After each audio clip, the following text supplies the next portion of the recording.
7, 8, 9, 10. Okay, so what I'm going to show is a series of images from my folder marked images, and I'm going to briefly describe what the image means to me. I might not get through all of them. I think there's about maybe 60 images, but hopefully this will offer some deep and possibly mysterious and possibly unpleasant insight into my psyche and the workings of my thought. So obviously most of the time I'm writing. Sometimes I'm writing critical pieces about visual images, particularly cinema, but largely I'm thinking with words and concepts and terms. So images for me primarily represent, I would say, a different aspect of my life. It's maybe a more poetic and libidinal aspect, I suppose. And some of the images in this folder, which is on my desktop on my very old wheezing PC, are taken by me. This one of the wolf, and the woman is not taken by me, sadly, nor am I the woman in the picture. I'm very obsessed with wolves. I think wolves are very interesting philosophical animals. When you read Thomas Hobbes and in Leviathan, and he talks about man being a wolf to man, and this idea that the wolf is always on the outside, and there's a kind of wolf-like element to humanity, in particular natural or wild or feral states. And so I'm very interested in the political figure of the wolf. And wolves are pack animals, and a lone wolf is only when the wolf is walking between packs or looking for a mate. So when we talk about a lone wolf, we tend to mean a human who's very isolated, but in a way the implication is that this is a unusual state of being. And in Thomas Hobbes's time, he may well have picked the wolf because there was a genuine fear of lycanthropy, which is obviously the process of becoming a wolf. And lycanthropy in the 17th century was tied to melancholy and depression and a form of madness, such that the man who became a wolf was deemed to be very sad, and that the sadness would turn him away from civil society. And I find this very moving and interesting. And I also find wolves a little bit, attractive, hence this slightly eroticized image of a wolf lying on a woman. I don't know where I got this from. It's obviously online somewhere. Okay, here is obviously Red Riding Hood and a wolf, and there have been many interesting feminist readings of Red Riding Hood, particularly in the second wave. And I've actually become increasingly interested in children's stories lately, and I've started writing some about a bear and a little girl, and they're very interesting to try to write, I think, to try to work on multiple levels, to be suggestive without being vulgar or without being adult in the sense that we mean that, but also to say something quite profound about our nature. So I'm quite interested at the moment in these images of girls and wolves, whether they're adult women or young girls. Here is an image which is a very sort of pagan image taken from the Wicker Man, of a sort of ceremony in a kind of Stonehenge type megalithic site, as some naked women around a fire. And I'm very interested in paganism. I grew up in Wiltshire, so that's where Stonehenge and Avebury are. And I've become very interested in the kind of natural rituals, or the rituals that relate to particular periods in the calendar. So we're actually in Imbolc at the moment, which is the sort of spring, but very early spring. And it's February the 1st and the 2nd. And this is when the first green shoots are to appear. And so I'm very interested in these sorts of rituals, however sort of silly, and this is obviously just a cinematic image.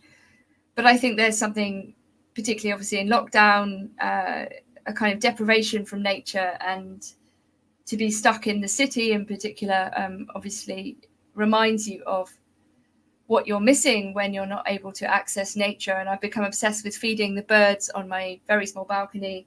I don't have a garden, but I've got about 7 different bird seeds, which I've been feeding all the birds and the squirrels, which is great. And this is my encounter with nature, apart from walking in the park. Okay, this is a Lupercalia image. So again, this sort of ties into some of the rituals that I'm interested in. Lupercalia is a Roman festival. It's to do with the wolf. Obviously, the origin myth of Rome, and I'm speaking to people in Rome. Perhaps I should have taken this image out.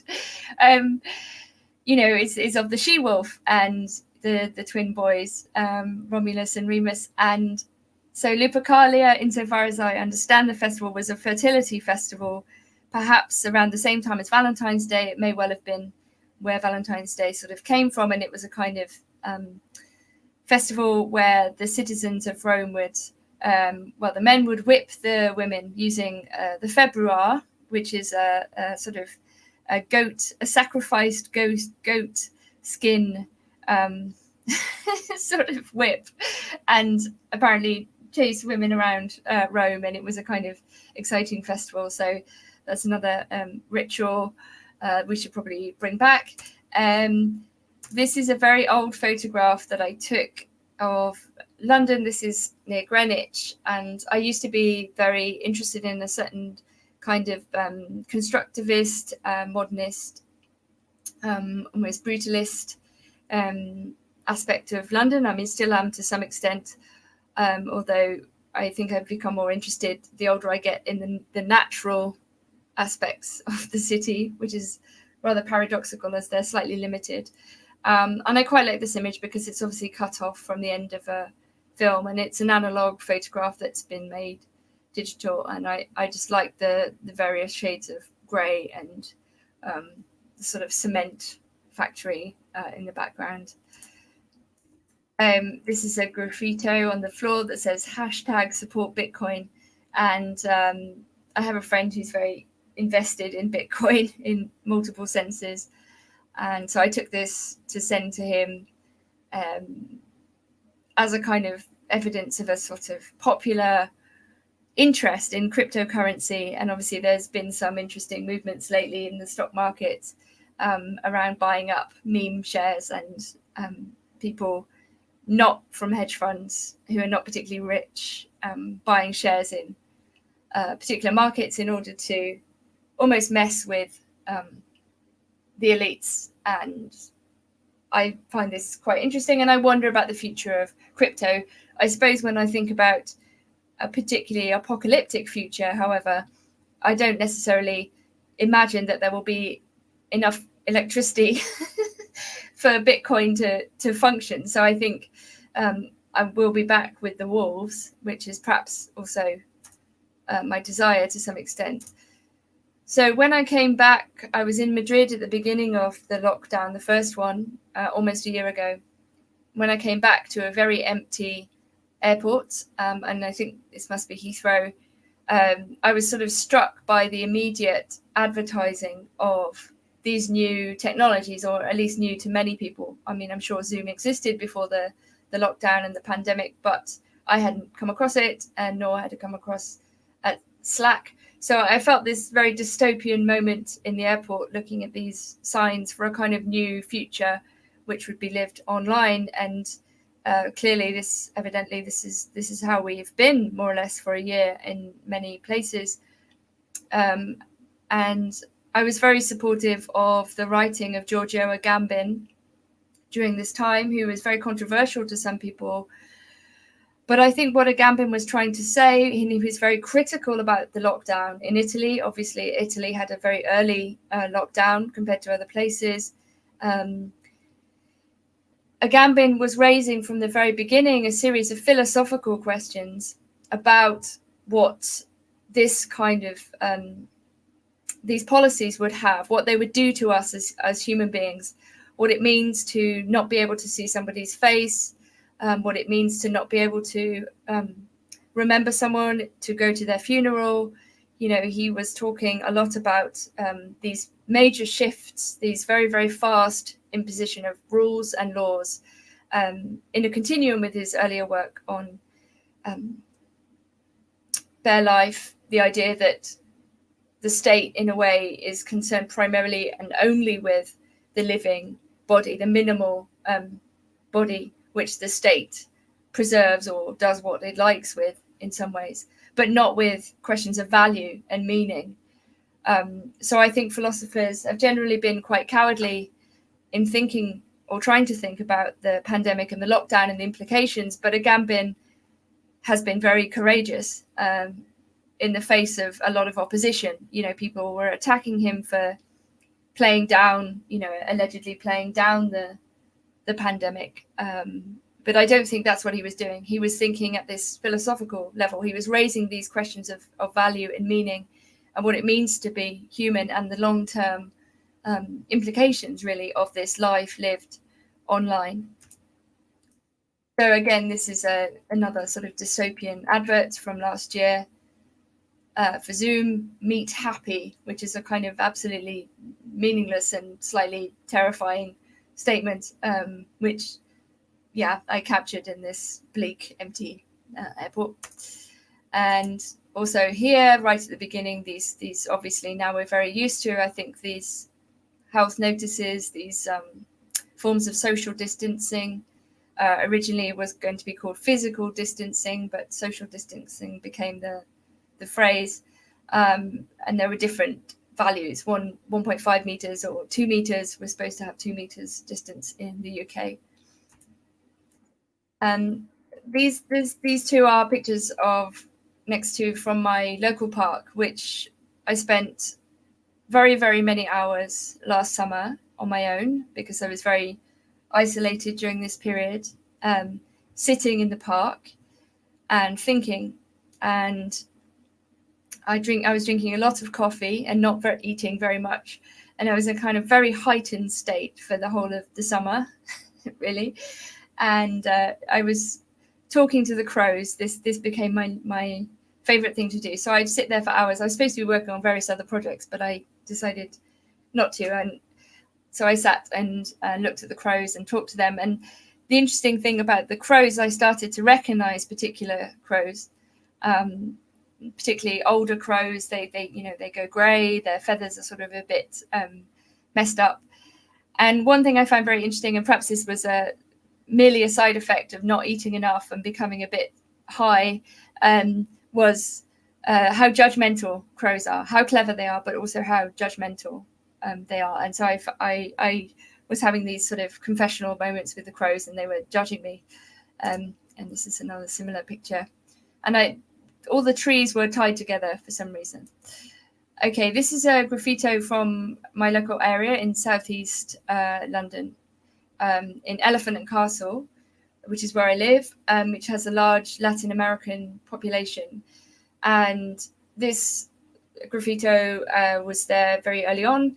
And, it clearly suggests that the Ecuadorian government is the virus. And I found this a very interesting political comment to link the virus to politics in this way.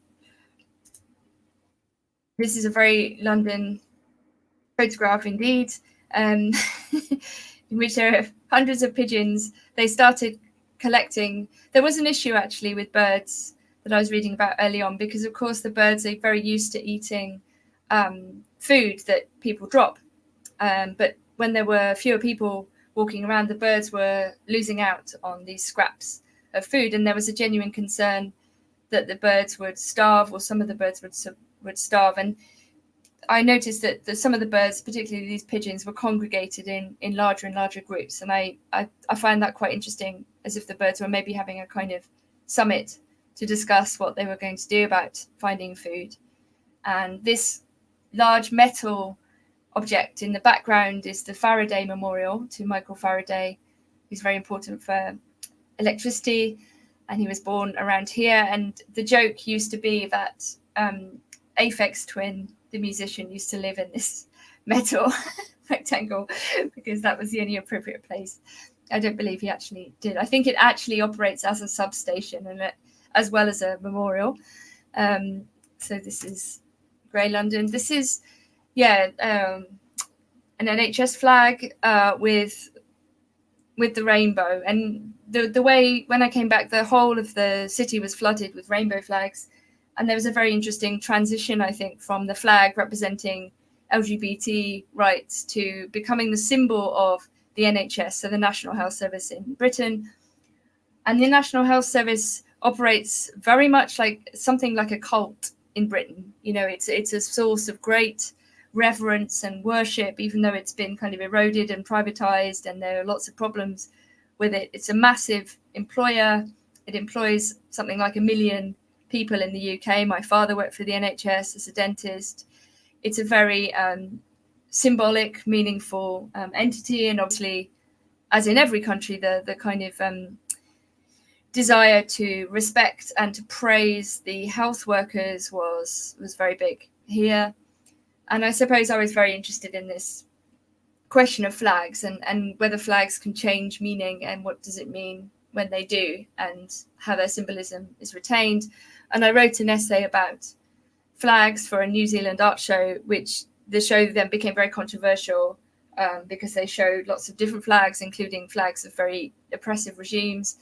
And it became a big scandal.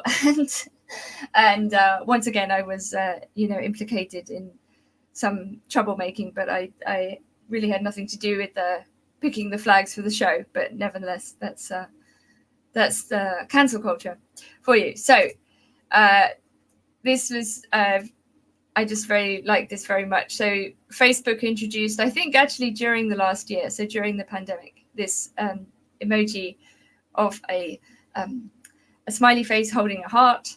And somebody made this little meme that said, "I'm totally digging the new sacrifice to the sun god emoji." And so as opposed to this heart hugging care emoji, then I like this idea of sacrifice. And I am quite interested in sacrifice. There's obviously sun sacrifice here, represented on the left in Aztec cultures and others. And I do quite a lot of work on Georges Bataille, who's very keen to talk about sacrifice, and also René Girard, who's a kind of theologian, anthropologist.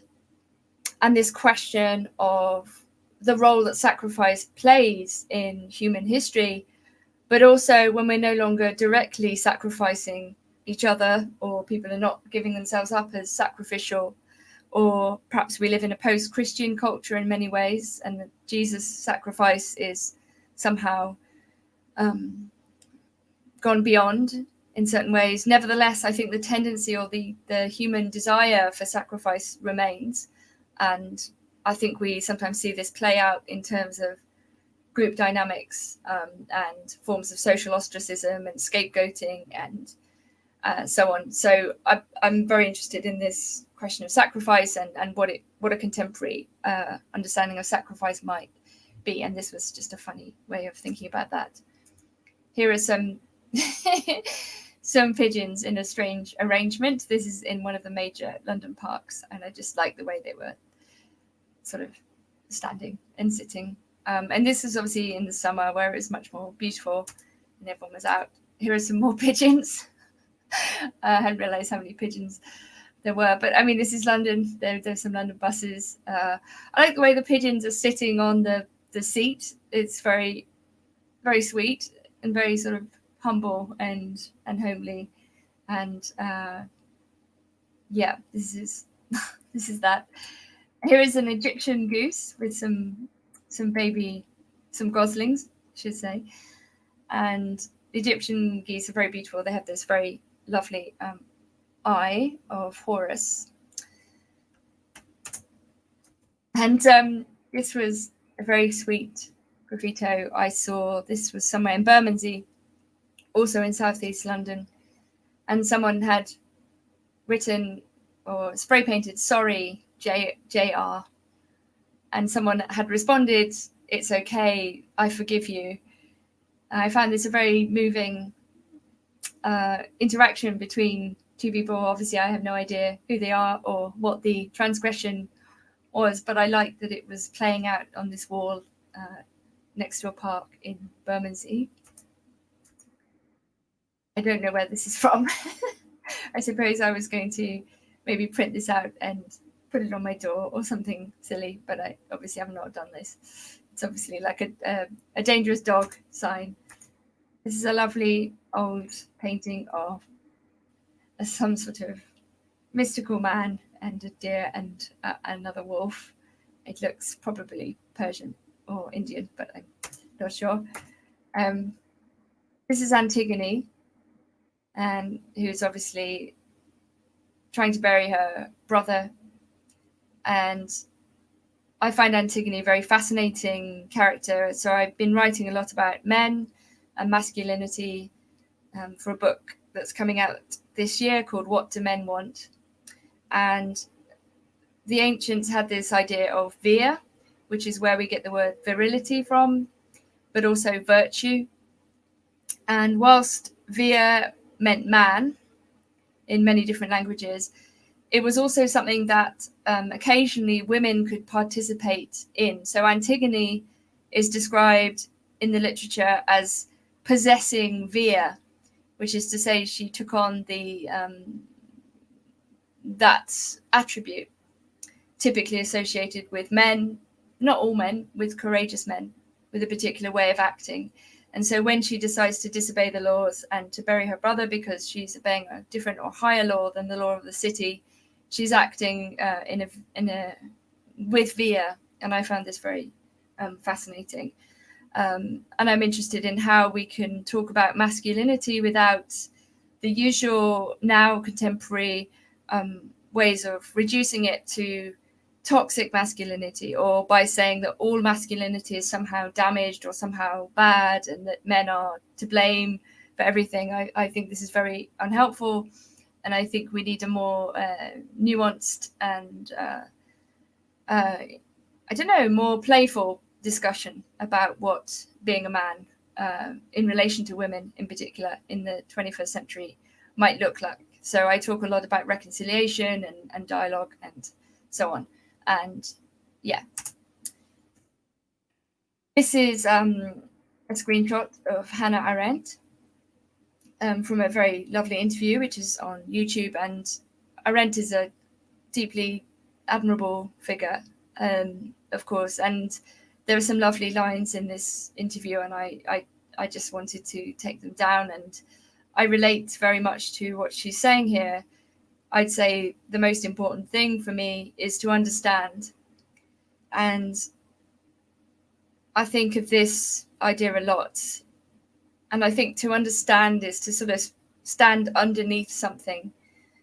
So when we try to understand something, we're not judging it necessarily. We're kind of beneath it. We're not necessarily in a humble way, but we're looking up at the thing and trying to get to grips with what it is before we condemn it, before we, make any sort of decision about it. And I thought this was a very beautiful way of putting the capacity and the need for thinking in this way. And I'm certain that we need more understanding of each other, and perhaps in particular of those people who we disagree with the most. And I think there's been a closing down of dialogue in many ways in the past few years.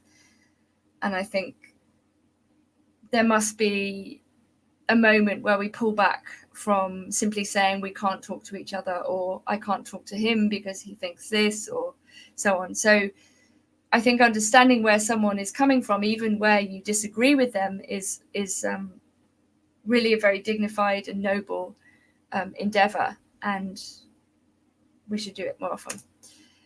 So just the other shots I took of Arendt, this lovely quote. For me, the question was either I study philosophy or I drown myself. I just like she's laughing when she says most of these things. And when I was 18, I probably felt similar. And she says, this, I'd probably still laugh 3 minutes before certain death. And there's something about Arendt's relation to playfulness and humor, as well as, intense intellect and seriousness, which I also find incredibly appealing. This is me a few years ago, and I'm very drunk in this photograph, and this is a statue of Socrates in Athens, which I decided to climb up, and the person I was with took this photograph, and I like it because it's very, very stupid and slightly dangerous, and people were looking at me climbing up the statue, and I'm glad I didn't fall off, but I'm slightly surprised I didn't. But I think there's something quite gleeful and ridiculous about this photograph. I'm not quite sure what I'm trying to do to Socrates, but okay, this is another photo of me actually at Avebury in Wiltshire. This is the last time I saw my parents, who were there, and my mother took this photograph, and I just thought it was very nice and kind of pagan, and the tree has these beautiful roots, and it's next to the stone circle, and people leave little ribbons with wishes, and it's a very magical place. This is Bacchus, who I hate. Bacchus here looks very, very evil, and the less said about red wine, the better. But I had to stop drinking a couple of years ago, and I think a lot about Bacchus as this great tempter, very he's not evil, of course, none of the gods are purely evil, but as this very tempting figure. So that's why I have him there. This is a very taggy picture. I think it might be Russian. I'm not sure if the bear is alive. I think it might even be alive. Anyway, I just thought, along with the general theme of women with wild animals who would likely tear them to shreds, this was an amusing image of a bear holding a woman, perhaps marrying a woman. I don't know. This is me holding a plant whilst the sun shines through the blinds and almost eradicates me, which is nice. This is a painting by Leonora Carrington of the sun with a sword and a horse. And yes, I like to send this picture to people on their birthday and tell them that the sun loves them and the sun loves all of us. And like Bette, I am also obsessed with the sun, and the fact that the sun is this kind of gives us so much more energy than we could possibly need. And in many ways, the problem of humanity is not so much one of lack, but one of excess. We can never match the sun's energy. This is a very famous painting, Caspar David Friedrich, The Wanderer. And if you teach philosophy, as I do, this painting comes to stand in for a particular period in German thought in relation to questions of sublime, of European culture. And I've been teaching a course on nihilism lately and thinking about this particular stance, I suppose. What does it mean to feel oneself at the end of a whole series of meaningful ground, to be absent of meaning in the wake of the death of God and all of the things that Nietzsche diagnoses.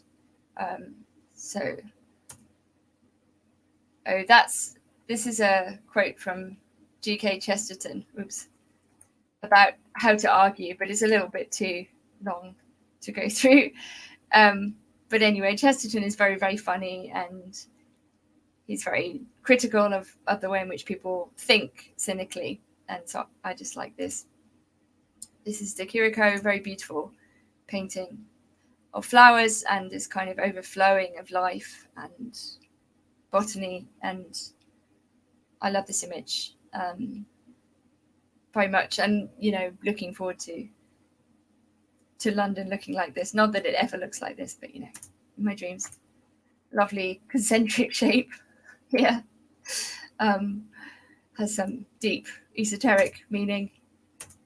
And this was a proposal, an art project I ran before lockdown, actually. In retrospect, it was a very interesting project in which I did a couple. I did a friendship project in which I met anyone who wanted to meet me, wherever they wanted to meet me. And we would talk about friendship, and lots of people contacted me. And then I decided to sell everything and parts of my time to anyone who wanted them. And I had some very interesting conversations with people who would pay me small amounts of money. And I did various sort of tarot readings, PhD tutorial supervisions, in which I would use the cards to, in a way, pose certain frameworks for thinking about the academic work that the person I was talking to was doing. And it was actually surprisingly effective to use tarot in a PhD meeting. This is a screenshot from a World Economic Forum short film that they recently put out about the Great Reset, and they are trying to address the idea that the Great Reset is some kind of terrible conspiracy by using imagery from the film They Live and lizard imagery, presumably to address the idea that there's a secret cabal of lizards running the world and the Great Reset is part of a conspiracy. But it's a remarkably ineffective video for undermining the idea that the World Economic Forum are actually producing a very sinister image of the world. In fact, it somewhat confirms the idea that they have a very sinister take on the world. So I just screenshot that. Yes, I'm not sure how many more of these images. I'm maybe going to let them run through. This is the sun. This is Pamela Anderson saying she's going to get offline and she loves being in nature. This is very funny. I'm going to just read this one. This is a parable, or this is like a religious thing. Be kind to everyone. Wait, even Gary. Yeah, Gary's the worst. Look, we've been through this. Yes, be kind to Gary as well. Ha, suck it, losers. Not now, Gary. And I think this sort of really reveals the difficulty of social being. It's a terrible painting I did when I was a teenager. Okay, I'm going to stop this now.